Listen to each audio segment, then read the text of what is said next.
Today's Cardinals Countdown is brought to you by Sanderson Ford and powered by the Ford F-150. Check it out at sandersonford.com. This is ABC15's Cardinals Countdown. What? Good to go? Oh, we welcome you out to our Week 5 edition of Cardinals Countdown, coming to you live from Four Peaks Brewing Company in Scottsdale. Very happy Monday, another happy Monday, as the Cardinals blow out the Lions 42-17 in Detroit yesterday. Jason Snavely alongside Tom Zenner and Shane Dale. Guys, notice a little more packed this week. I think a lot of happy Cardinal fans. Speaking of Cardinal fans, we've got Matthew on the line from Casa Grande right now. Matthew, how's it going, buddy?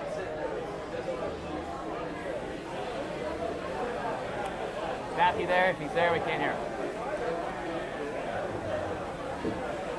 That's unfortunate. Try to call us back, Matthew. Anyway, guys, let's get your overall take for this 42-17 blow. Another dominant performance by these Cardinals. It's great to see. All right, let's get back to being spoiled, Cardinal fans. That is unbelievable. 42-point average in their 4 wins. Who does that? I mean, that is very, very impressive, the role the Cards are on right now. I like the way they responded. They played horrible a week ago against St. Louis. There was so much involved in that game with emotion and just the hatred between the two head coaches.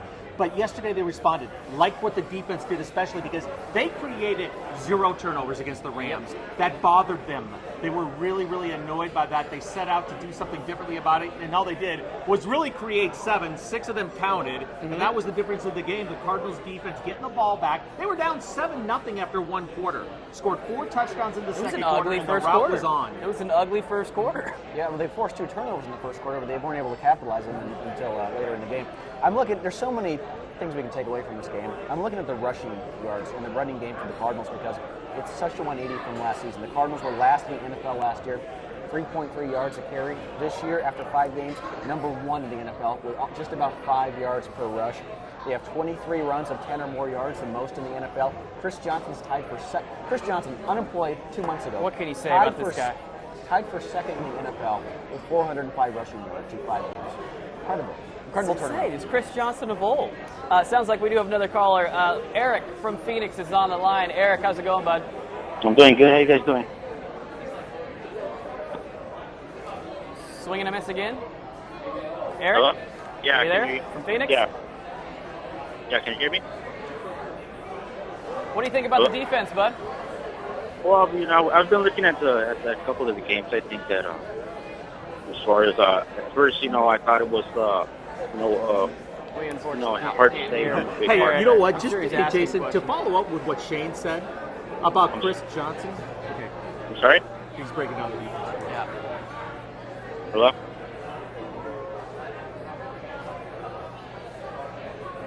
Was that one of the most dominant performances you've seen, Eric?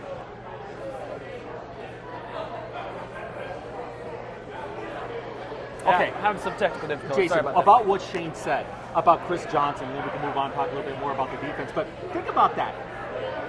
Leading the NFL in rushing, or right where he is, and there's 3 running backs on this team, right? Usually you see someone like Adrian Peterson do that, where they're dominating the amount of carries for a team. But they've got David Johnson. They had Ellington back yesterday, who had a great game as well. So it really says something about the big play capability of Chris Johnson, because he breaks off those 40 or 50-yard runs. He cranks up the yards per carry and the yards per game rather quickly. I tweeted yesterday is the Cardinals, if you started any Cardinals running back in the fantasy team yesterday, we were happy.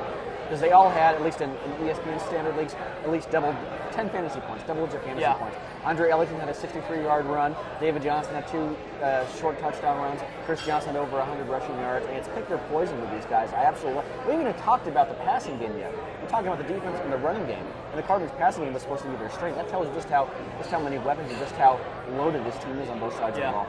Let me ask you this. Do you guys see Andre Ellington, of course, start of the season, he was going to be the main back. He's your go-to back. Do you kind of see him in a role? You remember when he first came to the Cardinals, he was kind of more of an accent type guy, almost like a Darren Sproles type. And he flourished in that role. Do you think Chris Johnson takes the lead and he's just more of an accent? I think so, and I think they're all 3 interchangeable. I think you go with the hot hand. I think that's what Arians will do as well. There's no clear-cut starter. There's no clear-cut second-string running back. but they have 3 weapons at that position. All of them can get into the end zone. All of them are capable of big plays. All of them can catch out of the backfield. All right, that's really unique that you have that skill set for all 3 guys. So I hope Ellington stays in that role. He is not built physically to be a starter and to take that pounding. I mean, you bring him in the 4th quarter and he's as fresh as he was yesterday and busting off that big run. That's exactly where he needs to be with the Cardinals this year. That's how he was effective his rookie year. He was a change of pace back from Rashard Mendenhall. Ellington averaged an NFL best 5.5 yards per carry his rookie year. His second year, Bruce Arians, loved the guy, but he just ran Ellington right to the ground. And it was just such a drop off. And so if Ellington could be that 10 to 15 touches guy, change of pace, add that speed. Having him on the field at the same time as John Brown and eventually J.J. Nelson, the speedy rookie wide receiver, when he comes back, how are defenses going to control that kind of speed? Right. So I think using Ellington in that role, 10, 15 touches a game, would be outstanding. And I don't know if it's necessarily BA running Andre Ellington into the ground. When we talked about it when he went down, is he just a back that can't sustain that kind of load at this level? Just doesn't flat out have the body. Absolutely. He's injury prone. He will get injury or injured. I said, if you can get him for 4 games in a row, I think that is an accomplishment for the Cardinals. So they're smart enough to know he's not a 20 carry back per game. Not at all. They thought so at the beginning of the season. But they don't need him. I mean, the Cardinals offense is not built where they're relying on one running back. Right. He is fitting into this perfectly. If they can continue to keep the formula like they had yesterday, I think that's the winning formula for the Cardinals. And man, they just keep throwing weapons at their opponent. It's very impressive. And Carson Palmer was phenomenal yesterday. He threw the ball 14 times, but he was sharp. Yeah, we'll talk a little bit more about him in a little bit, but talk about that formula. How about 17 plays, 28 points? I mean, talk about just getting on. I mean, of course, that slow start where, Bruce Arians was getting on his guys as the offensive line comes off the field. 2 sacks. I mean, it was not looking pretty. I was concerned after that first quarter because the Cardinals were +2 in the giveaway takeaway department, and we're down 7-0. That was that's not a good sign. But then they turned it on. They kept. I mean, eventually you force them into turnovers. Results are going to come. Another statistic, and there's so many good ones in here. The Cardinals are now 12-0 when Carson Palmer has a quarterback rating of at least 100, and he was well over that on Sunday. He's 17-3 in his last 20 starts. The best record of any quarterback over the last 3 years, I think it is. So, it's pretty simple. When Carson Palmer plays well, the Cardinals win. It doesn't get any simpler than that. Plain and simple. I mean, 28 points just in the second quarter. Thank you, Carson. So what are kind of the fans saying? What are we seeing on Twitter? Well, first of all, we're going to get to this eventually. So some bad news and maybe some good news. Bad news is looks like Alex Okafor, linebacker for the Cardinals, out 6 weeks. The good news, eventually here, we saw this morning, and it has been confirmed by the Cardinals, is veteran pass rusher Dwight Freeman has been signed to a 1-year deal by the Cardinals. So obviously that seems like an insurance policy for as long as Alex Okafor is out. But as far as injuries, we're just talking about injuries in general. The Cardinals so far have been pretty fortunate. I know Okafor, their leading sacker last year, that's not good, but number one, not out for the season. Right. Number 2, everyone else seems pretty healthy right now. So, and getting Dwight Freeney as a backup isn't necessarily the worst thing in the world. A 7-time Pro Bowler on the roster. Yeah, we'll see if he can still play. Sometimes I'm a little apprehensive about signings like that because fans expect 15 sacks or they remember what he used to be like. But I'll say this. It reminds me of Chris Johnson. I was going to say. You get a guy off the scrap heap, off the street, and you make it very clear this is a 1-year deal. You want to revive your career. This is your role.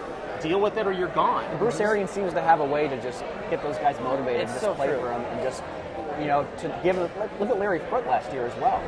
Larry Foote had a great season for the Cardinals. It seems like Bruce Arians is great about getting the most out of these guys, even when it seems like they don't have anything left in the tank. Yeah.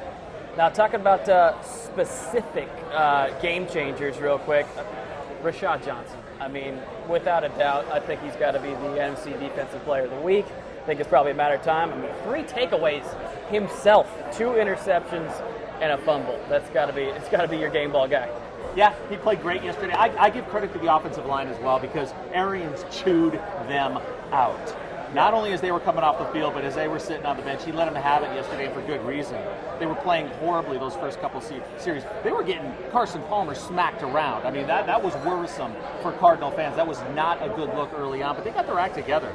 And when you can rush for the amount of yards that they did yesterday, they kept Palmer upright the rest of the game. So good job responding to that tongue lashing Cardinals offensive line. All right, Cardinal fans, very happy on this Monday. We have one on the line right now. Gary, how's it going, buddy? Doing great. Hey, great game obviously yesterday. What do you guys think about Cardinals signing Dwight Freeney? Thank you very much, Gary. Dwight Freeney, like we were just kind of mentioning, this is a guy that has proven himself. This is a guy that's going to bolster that defensive pass rush.